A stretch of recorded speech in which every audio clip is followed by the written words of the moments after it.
घर से निकाल दिया है। अब मुझे कुछ कमाना है, धन उपार्जन के लिए विदेश जाना होगा। लेकिन मेरी प्यारी पत्नी को बिना बताए मैं गया तो वह मेरे बिना नहीं रह पाएगी और अपने प्राण त्याग देगी।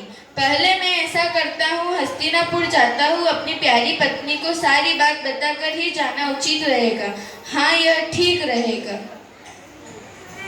इधर पिताजी, मैंने अभी बुद्ध सेन को अपने घर की तरफ आते देखा है। उनकी हालत कुछ ठीक नहीं लग रही थी और बिना सूचना दिए इस तरह आना कुछ समझ में नहीं आ रहा था।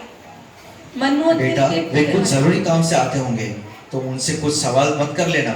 मनोवती से मिलेंगे तो पता चल ही जाएगा। प्रणाम पिताश्री। आयुष्मान भव। कुंवर साहब के लिए जलपान की व्यवस्था करो। तो बताइए, वल्लभपुर के सब कैसे हैं? सब कुशल पूर्वक है। आप बताइए, आप कैसे हैं? हम सब कुशल पूर्वक हैं। आप बड़ा लंबा सफर तय करके आए हैं, थक गए होंगे, आराम कीजिए। चलो बेटा, हम भी आराम करते हैं। प्रणाम स्वामीनाथ। आओ प्रिय, हम यहाँ तुम्ही से मिलने आए हैं। वो तो हम समझ ही गए थे, लेकिन आप हमारे बिना 2 दिन भी नहीं रह सके, ऐसी क्या बात हो गई? आओ मेरे पास बैठो और मेरी बात ध्यान से सुनो। मैं धन उपार्जन के लिए विदेश जा रहा हूँ। तुम चिंता न करो, इसलिए बताकर जाना चाहता हूँ।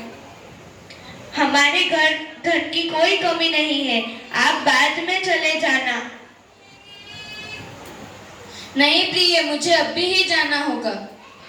आप जरूर परेशान दिख रहे हो, जरूर आप मुझसे कुछ छुपा रहे हैं। बताओ ना स्वामी, ऐसी क्या बात है? बात तो कुछ ऐसी ही है। मेरे ज्येष्ठ भ्राता सभी धन कमाने में माहिर है और मैं कुछ भी कमा कर नहीं लाता, इसलिए शायद मुझे घर से बेघर कर दिया है। प्रिय, थोड़े दिन तुम अपने मायके में रहना, मैं जल्दी ही लौट आऊंगा और तुम्हें ले जाऊंगा। नहीं स्वामी, नहीं, मैं आपके बिना 2 दिन भी नहीं रह सकती। स्वामी, मैं तो आपके साथ चलूंगी, आप मुझे ले चलिए। नहीं नहीं प्रिय, तुम्हें मैं नहीं ले जा सकता हूँ। तुम्हारी यह कोमल काया इतना कष्ट नहीं उठा पाएगी और इस तिलमिलाती धूप में तुम्हारा रूप जल जाएगा। स्वामी, मुझे इसकी चिंता नहीं है। जिस प्रकार सीता राम जी के साथ वनवास गई थी, सुख दुख में साथी बनी थी, उसी प्रकार मैं भी आपके साथ सुख दुख में, सर्दी गर्मी में सहन करना चाहती हूँ। आप मुझे ले चलिए ताकि मैं आपके साथ चलूँ। ठीक है देवी, तुम मेरे साथ जाना चाहती हो तो चलो, लेकिन मेरी एक बात मान लो, यह सभी जो तुमने आभूषण पहने हैं, इन सभी को उतार कर यहीं रख दो, ताकि किसी को यह न लगे कि हम यहाँ कुछ लेने आए हैं। जो आज्ञा स्वामी, मैं अभी उतार कर आती हूँ। चलो स्वामी। चलो चले। इस प्रकार थोड़ा सा दूर है।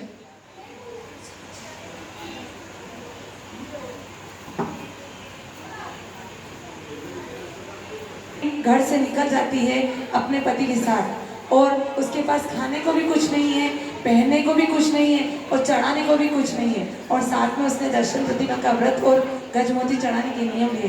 देखो उस लड़की को कितने संघर्ष आएंगे तो भी वो नियमों से वो नहीं करेगी।